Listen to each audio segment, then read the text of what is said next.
사랑하면서 얼굴 인상 쓰면 안 된다 그랬죠? 여러분, 사랑한다는 걸 확인하세요. 자꾸 인정하세요. 그리고 믿음으로 받으세요. 먼저 감사 제목을 나누겠습니다. 제일 먼저 감사 제목은 지난 목요일 날 무슨 일이 있었죠? 수능 시험이 있었습니다.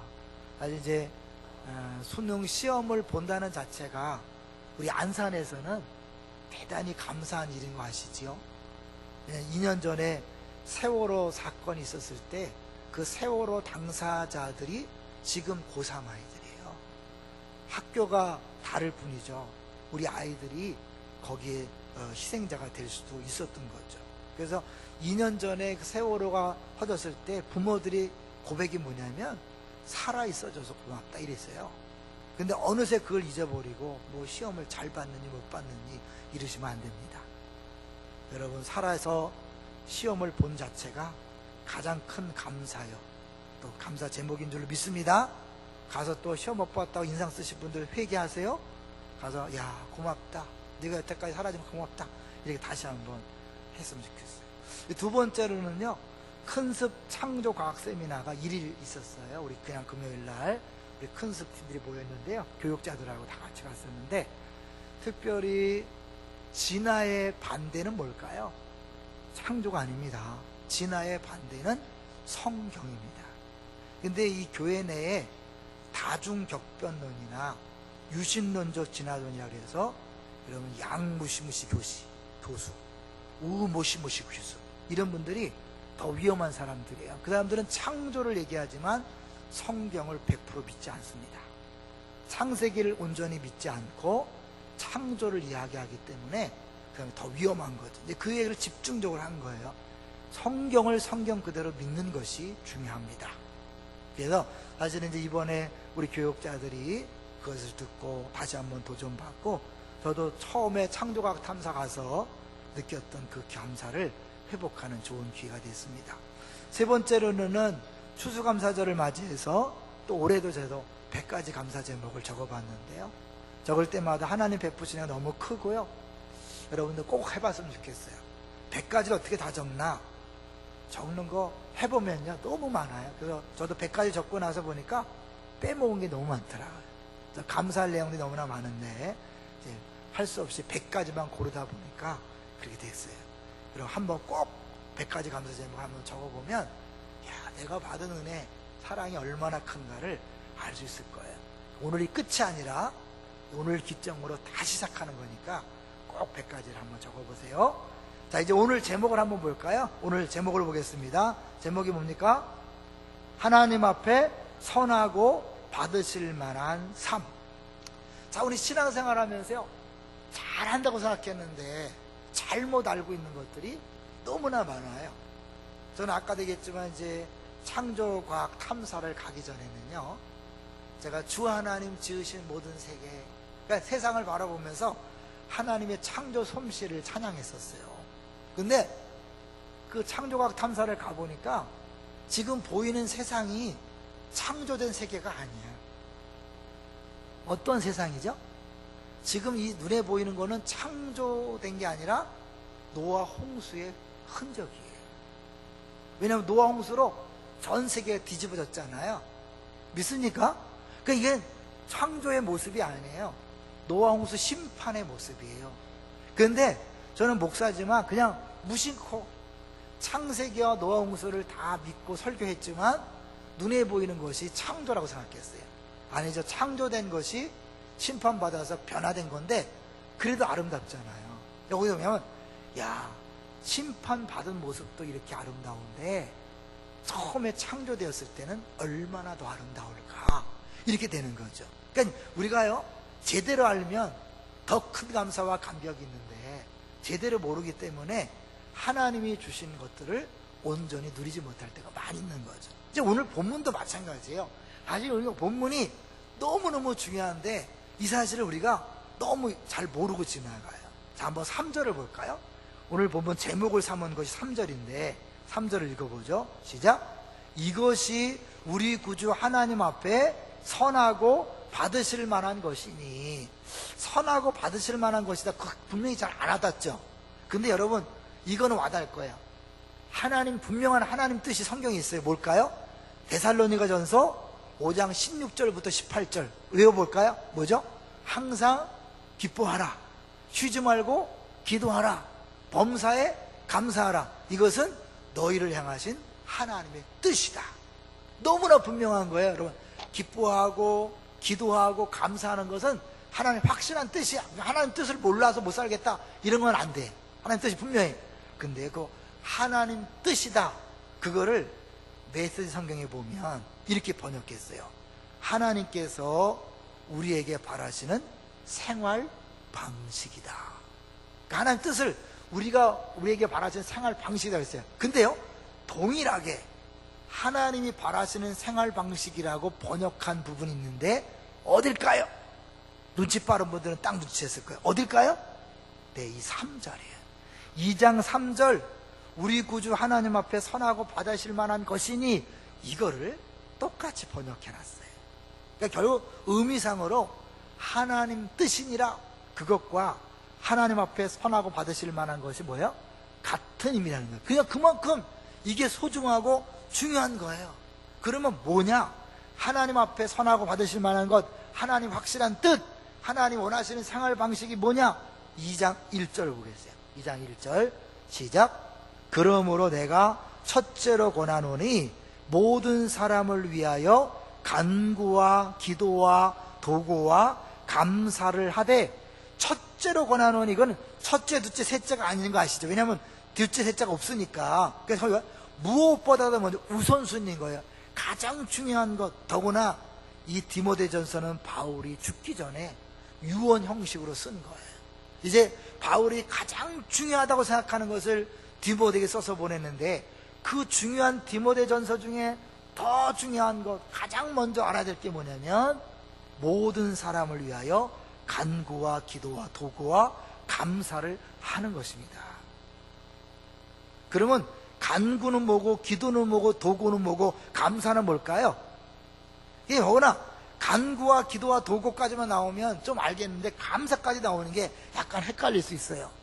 자, 간구와 기도는 성경에 자주 나오는 표현이에요. 근데 이 도구라는 말은 성경에 잘 안 나와. 딱 두 번 쓰인 단어예요. 어디서 쓰였냐면 여기 2장 1절에 쓰이고, 그 다음에 이제 4장 5절에 쓰였어요. 볼까요? 4장 5절로 가보세요. 4장 5절. 하나님의 말씀과 기도로 거룩하여짐이라.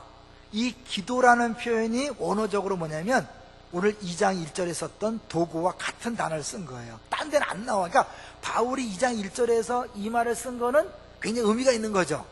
근데 이 4장 5절에 나오는 말씀과 기도로 거룩하셨다, 무슨 뜻일까요? 그러려면 앞으로 봐야 되겠죠. 3절과 4절을 볼게요. 디모데전서 4장 3절 4절을 읽겠습니다. 시작. 혼인을 금하고 어떤 음식물은 먹지 말라고 할 터이나 음식물은 하나님이 지으신 바니 믿는 자들과 진리를 아는 자들이 감사함으로 받을 것이니라. 4절. 하나님께서 지으신 모든 것이 선함에 감사함으로 받으면 버릴 것이 없나니. 그리고 나서 5절에 하나님의 말씀과 기도예요. 그러면 여러분 그 감사가 무엇일지 모르겠어요? 감사 기도. 그렇죠? 결국은요, 이 도구라는 말 자체는요 중보기도라는 뜻이에요. 그런데 그거보다 그 안에 뭐가 들었냐면 하나님 앞에 감사한 마음으로 기도하는 내용이 들어있는 거예요. 그래서 도구와 감사는 어떻게 보면 짝이에요. 간구와 기도가 하나의 짝이라면 도구와 감사가 하나의 짝이에요. 그래서 딴 데 바울의 다른 서신을 보면 간구와 기도와 감사라는 표현을 써요. 한번 보게요. 빌립보서 4장 6절. 우리가 이것을 자세히 알 때 여러분이 더 풍성한 감사가 있다고 그랬잖아요. 빌립보서 4장 6절. 얼마 지나지 않으면 왼쪽에 있으니까 신약성경 322쪽 볼까요? 322쪽. 같이 읽어보겠습니다. 시작. 아무것도 염려하지 말고 다만 모든 일에 기도와 간구로 너희 구할 것을 감사함으로 하나님께 아뢰라. 나왔죠? 기도와 간구로 너희 구할 것을 감사함으로 하나님께 아뢰라. 그러면 감사함으로 하나님께 아뢰다는 게 뭐겠어요? 뭐예요? 거기에 도구라는 것이 표현 들어가 있는데, 이 감사함을 하나님께 아뢰는다는 것을 보여주는 대표적인 분이 있죠. 예수님이잖아요. 자, 그럼 예수님께서 어떻게 감사로 기도하는 걸 보여줬는가? 요한복음 11장 가볼게요. 여러분 어렵지만 오늘을 좀 찾아보세요. 요한복음 11장 41절. 요한복음 11장 가봅니다. 11장 41절. 예수님이 나사로를 살리는 그 기적의 현장에서 하신 기도예요. 요한복음 11장 41절 시작. 돌을 옮겨 놓으니 예수께서 눈을 들어 우러러 보시고 이르시되 아버지여 내 말을 들으신 것을 감사하나이다. 먼저 나사로를 살려달라고 기도한 것이 아니라 아버지여 내 말을 들으신 것을 감사하나이다. 먼저 하나님이 행하신 것을 감사한 다음에 그 다음에 나사로를 살리는 기적을 행한 걸 볼 수 있어요. 오병이의 기적을 행할 때도 우리 찾지 않을까요? 마태복음 15장 36절과 마가복음 8장 6절에 보면 축사하시고 나눠준 거예요. 그러니까 감사하고, 감사함, 하나님께서 행하신 것을 감사하고, 그리고 내가 구하는 것을 구하는 거예요. 자, 그러면 다른 사람을 위하여 도구하는 건 뭘까요? 감사 어떤 영화가 있을까요? 잘 들어보세요. 내가 다른 사람을 위해 기도한다는 것 자체가 뭐예요? 하나님 나의 기도를 들으시고 나를 구원하신 것을 감사합니다. 그러므로 내가 다른 사람을 위하여 기도하오니 주께서 들으실 줄로 믿습니다. 자, 2절을 가보겠습니다. 이제 디모전서 2장 2절. 왜 이렇게 하는가? 결국 이 다른 사람을 위하여 간구와 기도와 도구와 감사를 하는데 무엇을 위해 기도하냐면 2절 시작. 임금들과 높은 주에 있는 모든 사람을 위하여 하라.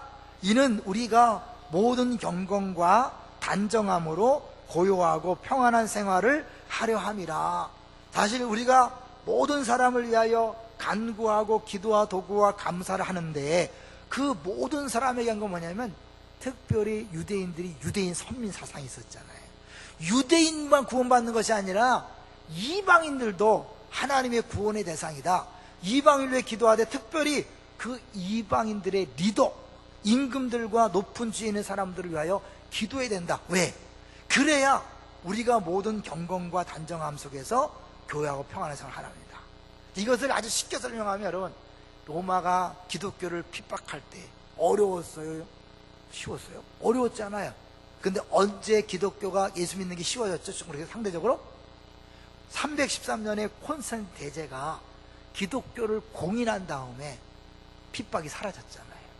결국 그 콘스탄틴 대제라는 한 사람이 변화됨으로 말미암아 로마 제국에 있는 모든 기독교인들의 신앙생활이 편해졌어요. 한 사람이 변화되는 것, 한 사람이 그 예수 믿게 되는 것은 어마어마한 결과를 보여주는 거죠. 그러니까 하나님, 바울 사도가 뭐야? 너희들 기도하되 임금들과 높은 주에 있는 사람들을 위해서 하라는 거예요. 혹시 여러분 박근혜 대통령을 위해서 기도하십니까? 욕은 많이 하지만 기도 안 하잖아요. 그죠? 박원순 시장을 위해서 기도합니까? 좋아하는 사람은, 싫어하는 사람들은 기도 안 하죠. 저 나쁜 놈 막. 혹시 안산 시장을 위해서 기도하십니까? 몇 번 하셨나요? 욕은 하지만 기도 안 하잖아요. 그러면 하나님 앞에서 합당한 신앙생활을 안 하는 겁니다. 무시무시한 죄를 짓는 거 아세요? 왜요? 이게 하나님 뜻이라면 항상 기뻐하고 쉬지 말고 기도하고 범사에 감사하는 것이 하나님 뜻인 것처럼 이 모든 사람을 위해 기도하는 것이 하나님 뜻이라면 안 하면 뭐예요? 죄죠. 근데 우리는 그거를 죄라고 느낍니까? 안 느낍니까? 전혀 안 느끼고요. 욕하는 건 너무 잘하는데 기도하지 않잖아요. 혹시 잘 들으셔야 돼. 또 졸다가 또 엉뚱한 소리 하면 안 돼요. 저 북한의 김정은을 위해서 기도하십니까? 기도하는 게 주의 뜻이에요? 안 하는 게 주의 뜻이에요? 기도해야 돼요. 그 북한의 많은 지하교인들과 그 북한 주민들을 위해서라도 김정은이 변화되도록 기도해야 돼.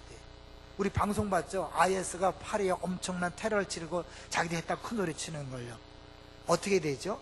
저 IS 저놈들 다 죽여버리세요. 하나님 거두 가져서 이렇게 기도해야 돼? 아니면 뭐예요? 그 IS 지도자들을 위해서, 그 모슬렘권 지도자들을 위해서 기도하라고 얘기하는 거예요. 근데 우리가 모르기 때문에 안 하잖아요. 해야 돼요. 하는 것이 마땅하다고 얘기하는 거예요. 더 중요한 건 뭐냐면 우리들을 위해서가 아니라 4절 보세요. 하나님이 원하시는 게 있다니까요. 4절 시작. 하나님은 모든 사람이 구원을 받으며 진리를 아는 데에 이르기를 원하시느니라. 믿습니까? 하나님 모든 사람, 이방인 유대인뿐만 아니라 저 나쁜 공산당 모슬렘권 이상한 짓을 하는 그 사람들도 다 구원받기를 원한다는 거예요. 우리는 원하지 않지만 뭐야? 하나님 원한다는 거예요. 그러니까 여러분 기도하라고 말씀하는 거죠. 왜냐하면 그들을 구원하는 것은 하나님의 능력이고 은혜로만 가능하기 때문에 그래요. 5절을 볼까요? 5절 시작. 하나님은 한 분이시요 또 하나님과 사람 사이에 중보자도 한 분이시니 곧 사람이신 그리스도 예수라. 왜 5절에 갑자기 뭐 하나님 얘기라고 예수님 얘기를 할까요? 하나님만이 구원하실 수 있고 하나님이 원하시기 때문에 우리가 기도할 때 하나님이 일하신다는 거죠. 그러니까 우리가 노력으로 우리 힘을 한다면 기도할 필요 없어요. 내가 가서 하면 돼, 내가 노력하면 돼, 열심히 하면 돼. 근데 아니라는 거죠. 하나님이 은혜로 구원하시고 하나님이 원하시기 때문에 그 하나님 일하시도록 기도하는 게 필요하다는 거예요. 그러면서요 이 바울은 자기 얘기를 하는 걸 알고요, 7절을 보시면 갑자기 자기 얘기를 해요. 이를 위하여 내가 전파하는 자와 사도로 세움을 입은 것은 참말이요 거짓말이 아니니 믿음과 진리 안에서 내가 이방인의 스승이 되었노라. 자기 얘기를 갑자기 왜 할까요? 네, 그건 1장으로 가보시면 그 비밀이 나와 있는 거예요. 바울은요 디모데에게 모든 사람을 위해 기도해라, 모든 사람이 구원받는 걸 원한다. 그 중에 대표적인 인물이 누군지 아느냐? 나야 나. 바울이 1장 12절 보면 1장 12절 시작. 나를 능하게 하신 그리스도 예수 우리 주께 감사함은 나를 충성되이 여겨 내게 직분을 맡기심이니. 이거를요 메시지교회는 이렇게 번역했더라고요. 참 재밌어요. 그분은 위험을 무릅쓰고 내게 사역을 맡기셨습니다. 나를 충성되에게 직분을 맡기신 것은 하나님이 어쩜 뭐예요? 위험을 가르치는 거, 잘못하면 발등을 지킬 수 있다는 거, 믿는데 어깨 발등 지킬 수 있다는 거. 왜? 사도 바울이 신앙생활을 잘하는 것을 보고 하나님이 사도 바울을 이방인의 사도로 세운 게 아니에요. 그가 예수 믿는 사람을 핍박하고 막 죽이러 다니고 수데반을 죽이는데 앞장서고 그랬는데 그를 변화시킬 때부터, 그가 신앙생활을 하기 전부터 그를 이방인의 사도로 세웠다고 성경은 이야기하거든요. 자, 그래서 13절 보세요. 자기가 그렇게 구원받고 직분을 맡을 수 있는 자격이 없다는 거예요. 13절 시작. 내가 전에는 비방자요 박해자요 폭행자였으나 도리어 궁유를 입은 것은 내가 믿지 아니할 때에 알지 못하고 행하였음이라. 내가 비방자고 박해자고 폭행자였다는 거예요. 근데 하나님 뭘 믿고 나에게 직분을 맡기셨냔 말이에요. 뭘 믿고 나를 구원했냔 말이에요. 그러니까 그것은 전적으로 뭐예요? 내가 아니라 은혜라고 얘기하는 거예요. 14절 시작. 우리 주의 은혜가 그리스도 예수 안에 있는 믿음과 사랑과 함께 넘치도록 풍성하였도다. 말도 안 되는 일을 주님이 하셨기 때문에 은혜라는 거예요. 그 은혜도 작은 은혜가 아니라 풍성한 은혜라는 거예요. 15절이 더 놀라워요. 15절 시작. 믿보다 모든 사람이 받을 만한 이 말이요 그리스도 예수께서 죄인을 구원하시려고 세상에 임하셨다 하였도다. 죄인 중에 내가 괴순이라. 예수님이 이 땅에 오신 가장 큰 목적이 누구라는 거예요? 자기를 구원하는 거예요. 자기는 뭐예요? 죄인 중에 괴수다. 괴수였다예요? 아니면 괴수니라예요? 잘 생각해요. 괴수였다? 그건 뭐예요? 난 예전에 괴수였지만 지금은 아니야, 그런 뜻이지만 괴수니라. 지금도 괴수라는 거예요. 이게 자기를 아는 사람의 고백이에요. 여러분 신앙생활 하면서 얼마나 많이 변화됐어요? 과거에 비하면 많이 바뀌었죠? 과거에 완전 개차반이었는데 그나마 이 자리에 나와 있잖아요. 그런데 여러분 정말 달라졌나요? 안을 들여다보면 여전히 시기, 질투, 자기 자랑, 자기 욕심, 그래서 기분 나쁜 게 너무나 많잖아요. 왜? 여전히 자기가 주인 되었기 때문에. 여러분들 기분 나빠하고 화를 내는 자체가 뭐냐면 자기가 하나님인 거예요. 그러니까 우리가 신앙생활 한다고요, 여러분 바뀐 것처럼 보이지만 여전히 우리 안에는요 아주 못된 게 있다는 걸 발견하게 돼 있어요. 그러니까 바울이 뭐예요? 그렇게 어마어마한 사도로서 봉사하고 복음을 전했지만 결론적으로 고백하면 난 죄인의 괴수다. 옛날이 아니에요. 지금도 그렇다는 거예요. 여러분은 아닌가요? 저는 이 고백에 동의하십니다. 내가 목사로 설교하지만 내 안에요 불쑥불쑥 막 그런 게 있어요. 지난번 내가 저 핸드폰 집어 던진 얘기 했잖아요. 이번 주에는 갑자기 새벽에 막 위에서 너무 시끄러운 거야. 막 쿵쾅거리고 막 시끄러워. 근데 뭐 예고를 안 해서 공사한다고 속에 막 열이 막 나더라고.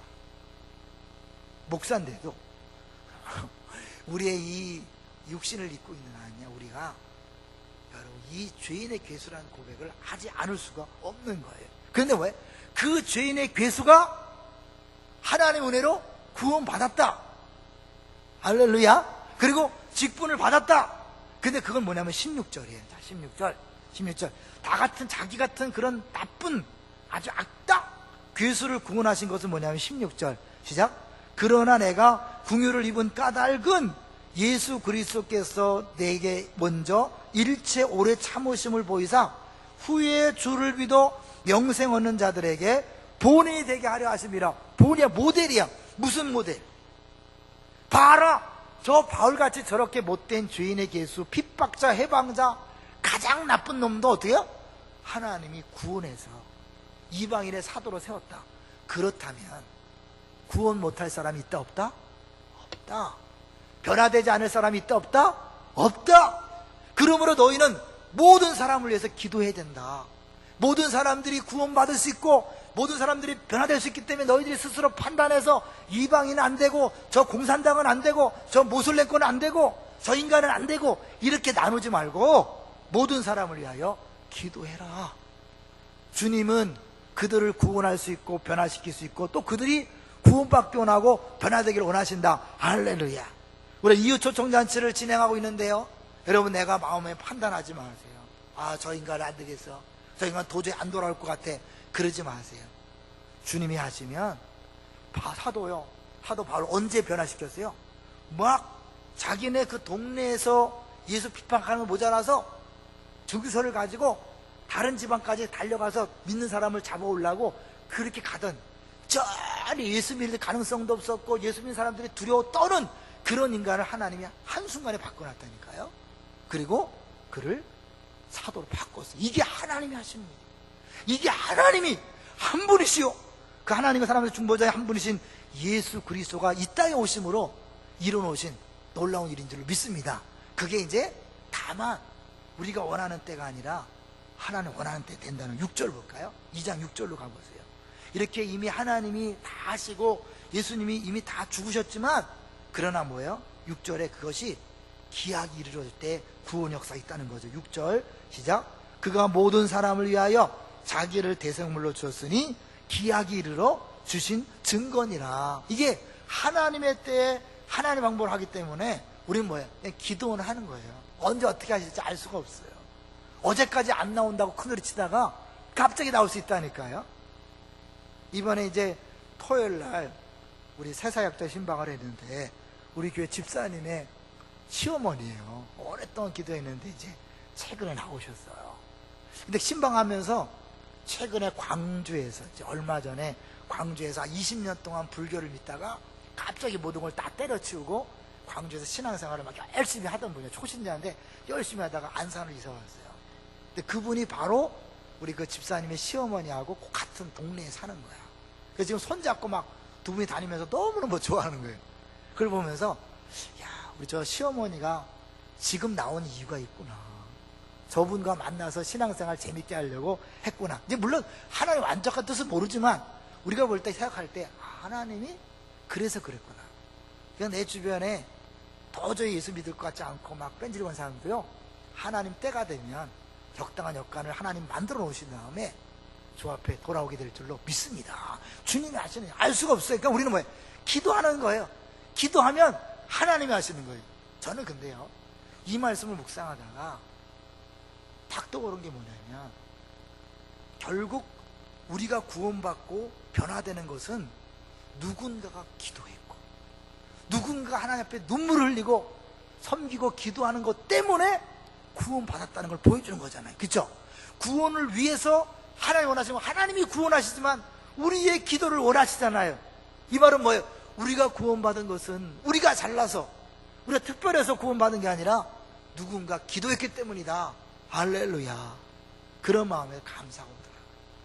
저를 돌이켜보니까 저희 집은 전혀 예수 믿지 않는 집이었지만 우리 누나가 먼저 교회 나갔어요. 누나가 아마 기도했던 것 같아요. 하나님께서 누군가의 기도를 통하여 내가 구원받았고 여기까지 왔습니다. 이제는 여러분의 기도를 통하여 하나님은 그 누군가를 구원하기 원하십니다. 여러분이 정말 미워하고 저 인간은 지옥 갔으면 좋겠다 하는 그 사람을 하나님은 구원하기를 원하십니다. 믿습니까? 원수 같은 그 인간들, 예수 믿는 사람들을 핍박하고 죽이는 그 인간들을 위해서 여러분이 기도하라는 거예요. 여러분의 상처를 주고 아픔을 주고 고통을 줘서 천국 가는 거 싫은 사람들, 그 사람들을 위해서 기도하는 것이 주님의 뜻이란 말이에요. 안 한다면 여러분 뭐예요? 죄를 짓는 겁니다. 근데 우리가 기도하고 싶지 않잖아요. 여러분 그때 생각하세요. 나도 내가 볼 땐 괜찮은 인간이지만 다른 사람이 볼 때 완전히 이상한 인간이었다. 도저히 구제불능의 인간이었는데 어떻게 해요? 누군가 기도했기 때문에, 누가 섬겨줬기 때문에 여기까지 왔다. 할렐루야. 그런 눈으로 자신을 바라보고요, 그리고 또 다른 사람을 한번 바라보세요. 우리가 눈에 보이는 게 전부가 아니라, 우리가 생각하는 그것이 전부가 아니라 하나님이 무엇을 원하시는지, 하나님의 사랑이 무엇인지, 은혜가 무엇인지 생각하면서 다시 보는 거죠. 오늘이 추수감사주일이잖아요. 제가 최근에 페이스북에서요, 한 신학 교수님이 이 추수감사절에 대한 의미를 너무 잘 정리했기 때문에 같이 한번 소개해 보려고 그래요. 그분이 이스라엘 백성들이 추수감사절, 그러니까 사실은 이 그들의 말하는 추수감사를 위해서 초막절을 지키잖아요. 근데 일주일 동안 초막에 사는데 왜 초막에 살라고 하나님 명령하셨나? 세 가지로 설명하더라고요. 첫째는 그들이 예전에 40년 동안 초막 생활을 했던 것을 기억하면서 어떻게 해요? 다시 우리 6.25 때 주먹밥 먹으면서 뭐예요? 이렇게 어려웠는데, 이렇게 힘들었는데 내가 지금 얼마나 많이 먹고 얼마나 잘 먹네, 이런 것처럼 그 초막 생활로 돌아가서 내가 지금 누리고 있는 것이 얼마나 좋은 것이 풍성한 것인가를 깨달아라. 감사의 회복을 위해서 그렇게 한다는 거예요. 다시 처음으로 돌아가는 거예요. 그 다음에 또 뭘까요? 두 번째는 이제 그 초막에 사는 게 너무 불편하고 없잖아요. 아주 가난하잖아요. 근데 거기서 뭐예요? 하나님의 기적을 체험했잖아요. 만나가 내리고 반석에서 물이 나오고, 옷이 헤어지지 않고, 내가 아무것도 없는 가장 낮아졌을 때, 작아졌을 때 하나님의 위대하심의 능력이 나타난 거죠. 근데 어느 날 살면서 내가 부유해지고 여유가 있으니까 어떻게 해요? 내가 작아진 것이 아니라 내가 어느새 커졌어요. 이만하면 됐지, 나 정도면 됐지, 그러면서 뭐 상대적으로 하나님의 은혜나 하나님의 사랑을 기대하지 않아요. 그래서 결국 기도하지 않아요. 다시 이렇게 초막절에 살아장 초막에 산다는 건 기도 골방을 회복하는 것이다. 너무 멋진 것 같아요. 세 번째로는 그들이 초막에 살면서 어떻게 해요? 지금은 집이 없지만 나중에 가나안 땅에 들어갈 미래의 꿈과 비전을 갖고 살았다. 그래서 다시 미래의 비전을 회복하는 것이다. 첫째, 감사를 회복하는 것이요, 둘째, 기도를 회복하는 것이요, 꿈을 회복하는 것이다. 너무 좋은 것 같아요. 그걸 정해놓으면 어떨까요? 우리가 추수감사절이라는 것은 사실은 다시 처음으로 돌아가서 내가 구원받은 것을 기억하는 거예요. 지난 1년 동안 여러분이 누렸던 모든 것들을 볼 때 내 마음에는 마음에 안 드는 것이 있을 수 있어요. 왜 하나님 이렇게 하셨어요? 이렇게 하셨어요? 그런데요, 다시 저 뒤로 돌아가서 처음으로 가보세요. 여러분이 구원받은 걸 기억하세요.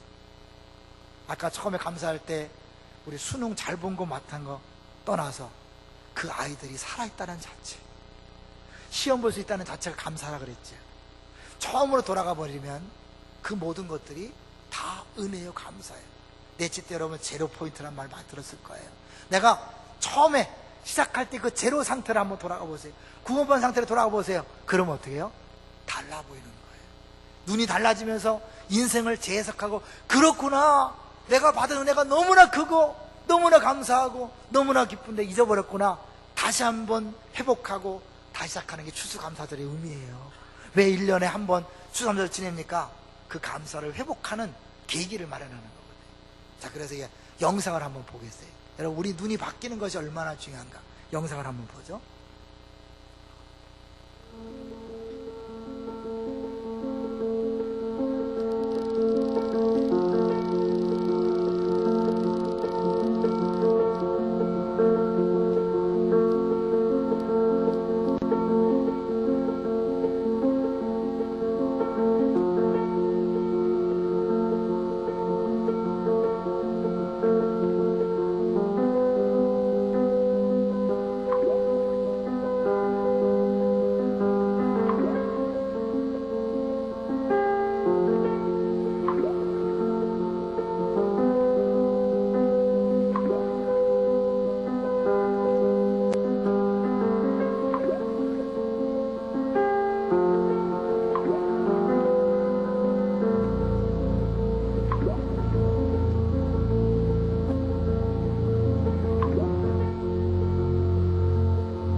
중간에 재석이라는 단어가 잘 안 보였죠? 네, 다시 해석하는, 어떤 눈으로요? 내가 구원받은 것이 얼마나 큰 감사요, 은혜인가를 기억하면요, 그럼 내게 주어진 모든 것들은 다 은혜의 조각이고 감사할 일들이 되는 거죠. 근데 그 기본이 흔들려 버리니까 이것도 불만, 저것도 불평, 저것도 원망, 이것도 근심 걱정이 되는 거예요. 다시 처음으로 가보세요. 그 목요일 날 새사역자 신방을 하기 전에 이제 우리 교회에서 처음 예수 믿는 부부 같이 식사하면서요, 자기는 받은 은혜를 이렇게 이야기하더라고. 그러면서 전도한 사람이 빨리 그 말씀을 받아들이지 않고 신앙이 안 변하는 것을 너무 안타까워하는 거예요. 그래서 왜 안 믿는지 모르겠다고, 왜 안 변하는지 모르겠다고. 그랬더니 부인이 옆에서 얘기해요. 당신도 그랬거든? 이렇게. 아내의 전도와 기도를 통하여 남편이 변했어요. 보내보니까 너무너무 좋은 거야.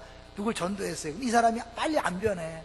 자기 이 좋은 걸 빨리 누렸으면 좋겠는데 안 변하는 걸 보고 너무 안타까워하는 거예요. 내가 누군가를 전도해 보면요, 내가 받은 구원이 얼마나 큰지를 압니다. 누군가를 위해, 영혼을 위해 기도하다 보면 뭐예요? 결국 하나님이 나를 구원하신 것이 얼마나 큰 것인가를 알게 되는 거예요. 예수님께 바울이 왜 모든 사람을 위하여 간구와 기도와 도구와 감사를 하라 그랬을까요? 그것이 왜 하나님 뜻이라 그랬을까요? 하나님 기뻐하시는 것이라 그랬을까요? 그럴 때 내가 받은 구원이 무엇이고 내가 받은 은혜가 무엇인지를 알면서 내 인생이 달라지는 거예요. 거기에 항상 기쁨과 시종의 범사에 감사하는 것은 저절로 따라오는 선물이 될 줄로 믿습니다. 왜 하나님이 이걸 원하신다고 말씀했는지 기억하십시오. 그리고 그것은 뭐예요? 우리에게 행복이요, 가장 풍성한 삶의 비결인 걸 기억하시고, 오늘부터 여러분의 주변 사람들, 모든 사람을 위하여, 구원을 위해 간절히 기도하다가, 이 기쁨 주시려고, 이 만족 주시려고 하나님께서 나에게 이걸 말씀하셨구나 깨닫고 간증하는 역사가 있기를 주 이름으로 축원합니다.